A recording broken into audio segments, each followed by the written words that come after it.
Buenos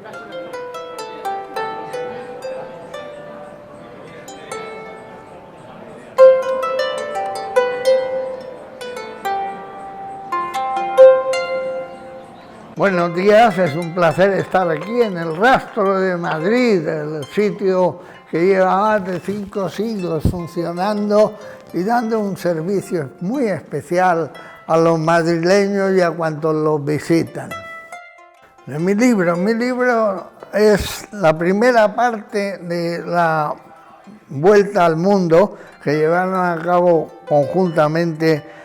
Fernando de Magallanes y Juan Sebastián Elcano. Y digo conjuntamente porque Magallanes fue quien inició el proyecto, se lo presentó primero al rey de Portugal, Manuel I, y a continuación, habiéndosele denegado la autorización por parte del Reino de Portugal, pues decidió cruzar a España y entonces, llamándose como se llamaba Fernão de Magallanes, con su nombre portugués,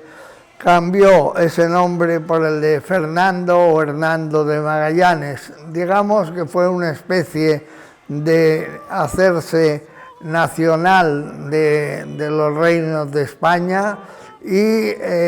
no existía la figura de nacionalizarse español o francés o inglés. Sin embargo, bueno, pues optó por cambiar ese nombre de Fernão de Magallanes por el de Fernando de Magallanes, una vez que el rey emperador Carlos I de España y V del Imperio Romano Germánico, el Sacro Imperio,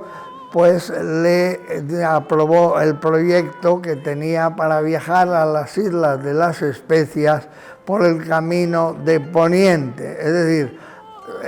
Magallanes estaba convencido de que había un paso entre el océano Atlántico y el Pacífico en el sur del continente americano.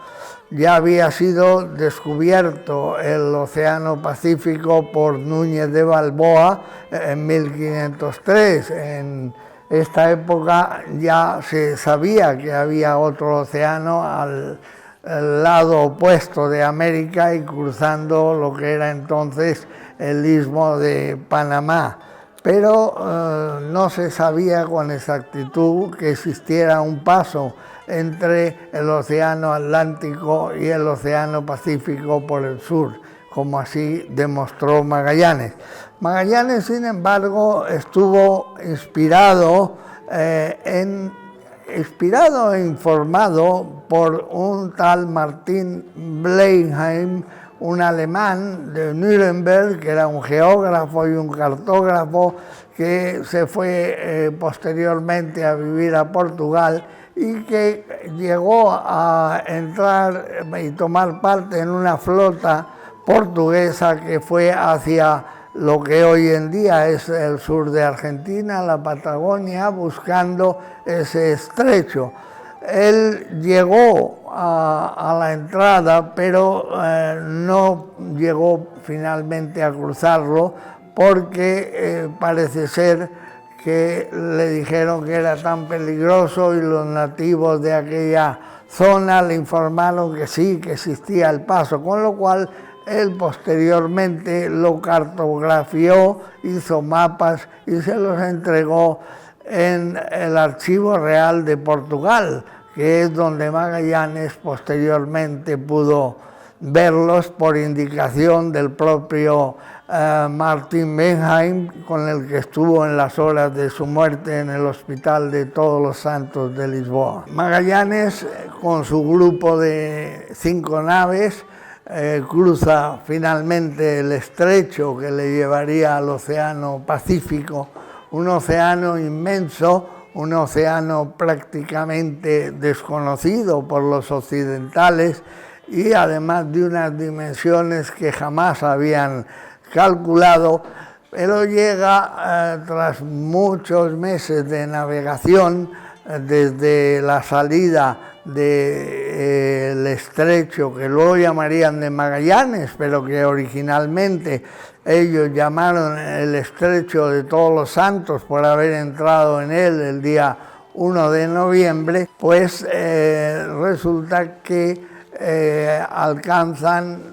las islas Filipinas primero. Tienen a lo largo de aquel periodo, tienen sublevaciones, motines. Magallanes manda a ejecutar a uno de los capitanes de las otras naves. Existen a lo largo de todo el relato escenas de todo tipo, motines, escenas de sexo explícito, escenas de rebeliones, complots, suicidios, asesinatos, en fin, hay todo tipo de historias que son en muchas ocasiones causadas por la miseria, por el hambre, por la inanición absoluta en que algunos de la mayor parte realmente de los tripulantes llegan a sufrir debido pues a la falta de alimentos, a la falta de agua. Bebían incluso agua de lluvia en muchas ocasiones y algunos se arrojó al mar por la sequedad que tenía. Llegaron a quemar las fundas de las vergas, de las velas de las naves, para, tirándolas al mar, usar el cuero para posteriormente reblandecerlo y alimentarse con él. Es decir, es una aventura que afortunadamente nos ha llegado íntegra a través de lo que es el cronista oficial de la expedición, al que Magallanes contrata en Sevilla, y que posteriormente esa contratación constituye el relato que hace este hombre, un italiano, un tal Antonio de Pigafetta, que es quien relata en mi novela, y yo pongo en su boca todas las aventuras que van ocurriendo en primera persona. Y este hombre hubo la buena suerte de que fue uno de los 18 supervivientes que después de 3 años de navegación y de 3 años de lucha contra el mar, contra las persecuciones de los navíos portugueses, contra el desconocimiento de las lenguas que se hablaban en aquellos lugares del mundo, que hoy son Filipinas y Malaca y las Islas Molucas, que eran las islas de las especias que iban buscando, pues realmente todo esto hace que la aventura sea de unas dimensiones incalculables. Iban sin tener comunicación con nadie del mundo externo, iban llegando, cuando llegan a alguna costa, se instalaron primero en las costas de Brasil, después de hacer una escala en Canarias, y la novela narra todo esto hasta la llegada, como digo, al Estrecho de Magallanes. En este momento estoy acabando la segunda parte de esta historia, que es "Y Elcano circunnavegó la tierra", que ya desde que Elcano se hace cargo de la expedición, porque además a Magallanes lo matan las tribus de una isla que se llama Mactán, en las Filipinas, por parte de un reyezuelo local, un tal Lapu-Lapu, y realmente Magallanes pues muere allí, salvando a los que le acompañaban, porque la verdad es que su muerte fue por demasiada osadía personal, puesto que con unos 40 y tantos hombres se enfrenta a un grupo de unos 2000 indígenas de aquella isla, de la isla de Mactán, pero claro,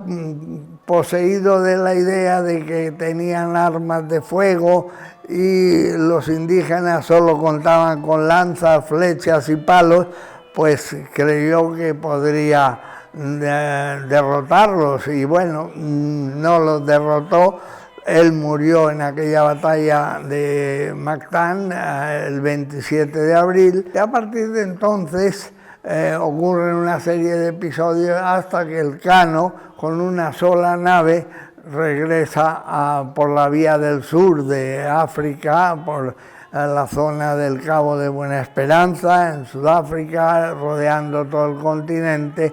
y con muchos riesgos y muchas tribulaciones hasta volver a Sanlúcar de Barrameda el 6 de septiembre de 1522. Es decir, fue una aventura que duró prácticamente 3 años menos 2 semanas desde su partida en Sanlúcar de Barrameda, con lo cual, bueno, pues tenemos ahora un centenario que nos va a llevar a una duración de 3 años, 1519, 1522, 2019, 2022. Esta aventura, como antes estaba comentando, constituye el primer gran paso hacia la globalización, puesto que abrió las rutas para el comercio con Oriente, pero por la vía del